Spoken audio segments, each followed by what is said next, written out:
ઓનલાઈનના જમાનામાં ક્યાં કઈ રીતે ફ્રોડ થાય ને એનું કાંઈ નક્કી નથી રહેતું, તો આપણે ઝીણી ઝીણી બાબતમાં પણ એલર્ટ રહેવું જરૂરી છે. તો આજકાલ આપણે બધાએ ફ્લિપકાર્ટ, એમેઝોન કે કોઈ પણ ઓનલાઈન શોપિંગ કરતા હોઈએ છીએ, અને ઓનલાઈન શોપિંગમાં આપણી જે વસ્તુ આવે એમાં આ રીતના બોક્સ આવતા હોય છે, અને બોક્સમાં આપણું પૂરું એડ્રેસ ને પૂરેપૂરી ડિટેલ આવતી હોય છે કે કઈ વસ્તુ શું છે શું નહીં, પૂરેપૂરી ડિટેલ આમાં આવતી હોય છે.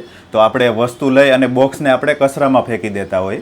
તો મેઇન પોઈન્ટ આ છે મિત્રો, અહીંયા આપણે એલર્ટ રહેવાનું છે, કારણ કે મોટા મોટા સિટી ઘણા બધા એવા છે જેમાં આ રીતે ફ્રોડ થાય છે. તો માની લ્યો કે આપણે આ બોક્સ કચરામાં નાખી દીધું, તો કચરામાંથી અમુક વ્યક્તિઓ એવા હોય છે કે ત્યાંથી બોક્સ કલેક્ટ કરી અને આમાં પૂરેપૂરી ડિટેલ લઈ અને પછી આપણને કોલ કરે કે ભાઈ તમે જે પણ સાઇટ ઉપરથી વસ્તુ મગાવી હતી, આ તમારું એડ્રેસ, આ વસ્તુને આટલા રૂપિયાની વસ્તુ. એટલે આપણને તો એમ થઈ જાય કે ભાઈ આ તો કોઈ કંપની છે, આપણે મગાવ્યું તો એની પૂરેપૂરી ડિટેલ દઈ દીધી. પછી એમ કહે કે ભાઈ તમને XYZ એમાં કોઈ ઇનામ લાગ્યું છે, અથવા તો ડ્રો, અથવા તો સ્ક્રેચ કાર્ડ હતું, કૂપન, એમાં પણ તમને કાંઈક લાગ્યું છે.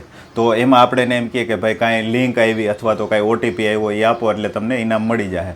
તો એ જગ્યાએ તમારી હારે ફ્રોડ થઈ શકે. એટલે આમાં એલર્ટ ત્યાં રહેવાનું છે કે આપણે કોઈ પણ પાર્સલ મગાવતા હોય ઓનલાઈન, તો એ પાર્સલને આપણે બોક્સને કચરામાં ફેંકતા પહેલાં એમાં જે આપણું ડિટેલ હોય ને એ ડિટેલને ભૂંસી નાખવી જરૂરી છે, કારણ કે ત્યાંથી આપણી હારે ફ્રોડ થઈ શકે.